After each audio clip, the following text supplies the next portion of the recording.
အိမ်မှာသွားတိုက်ရခတ်တဲ့ကလေးတွေရှိကြလားမသိဘူးเนาะအဲ့လိုသွားတိုက်ရခတ်တဲ့ကလေးတွေဆိုလို့ရှင်တော့တော်တော်များများလူကြီးမိဘတွေစိတ်ညစ်ရတယ်ဒါပေမဲ့အဲ့လိုစိတ်ညစ်ရတယ်ဆိုတိုင်းကလေးကိုအတင်းကျပ်ဖိအားပေးပြီးတော့ကြောက်အောင်ခြောက်လို့မရဘူးသူတို့ဘာဖြစ်လို့မတိုက်ချင်တာလဲဆိုတဲ့အကြောင်းရင်ကျမတို့အနေနဲ့သိဖို့လိုတယ်များသောအားဖြင့်ကလေးတော်တော်များများကသွားတိုက်တန်နဲ့သူတို့တဖုံးတွေသွားကြတဲ့ဒီကိုထိတာကိုသူတို့ကနာတယ်လို့သူတို့ထင်တာပေါ့နော်အဲ့အတွက်ကြောင့်သူတို့ကကြောက်တယ်သွားမတိုက်လဲဘာမှမဖြစ်ဘူးလို့သူတို့ကထင်တယ်အဲ့ဒီအတွက်လူကြီးမိဘတွေကသွားမတိုက်ရင်ဘာဖြစ်မှာသွားတိုက်ရင်တော့ဘာဖြစ်မှာဆိုတာမျိုးလေးသူတို့နားလဲအောင်ရှင်းပြပြောပြပေးဖို့လိုတယ်ပြီးရင်သူတို့သွားတိုက်ချင်လာအောင်သူတို့ကြိုက်တဲ့သွားတိုက်တန်လေးတွေကိုဝယ်ပေးဖို့လိုတယ်ပြီးရင်အိမ်မှာမေမေဖေဖေတို့နဲ့အတူတူသချင်းလေးဖွင့်ပြီးသွားတိုက်တဲ့သချင်းလေး toothbrushing song ဆိုပြီးရှာလို့ရတယ်သချင်းလေးဖွင့်ပြီးတော့ဖေဖေနဲ့မေမေနဲ့အတူတူတိုက်ကြမယ်ဆိုပြီးတော့အတူတူကလေးနဲ့အတူတူတိုက်တာမျိုးပြီးရင်သွားတိုက်တာတနေ့ကို2ကြိမ်တိုက်တယ်သွားတိုက်ပြီးလဲဘာမှမစားတဲ့ကလေးလေးတွေတပတ်နေလို့ရှိရင်ဘာလေးစုချမယ်ဆိုပြီး reward လေးနဲ့ဒီလိုမျိုးကလေးကိုစီးယုံလို့ရတယ်ပေါ့နော်အဲ့လိုလေးသာစီးယုံမယ်ဆိုရင်ကလေးကလည်းဒီသွားတန့်ရှင်းရေးဆိုတာကသူ့အတွက်လိုအပ်တဲ့အရာတစ်ခုဆိုတာကိုကလေးကနားလည်သွားရင်ကလေးရဲ့ဘဝတစ်လျှောက်ကအဆင်ပြေသွားပြီ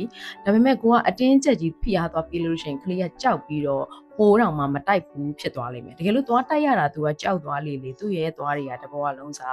ပျက်စီးသွားလေပဲဖြစ်သွားမှာပေါ့နော်ဟုတ်ကဲ့အဆုံးထိကြည့်ပြီးလို့ကျေးဇူးအများကြီးတင်ပါတယ်ရှင်နောက်ထပ်ဗီဒီယိုမှာပြန်တွေ့ပါမယ်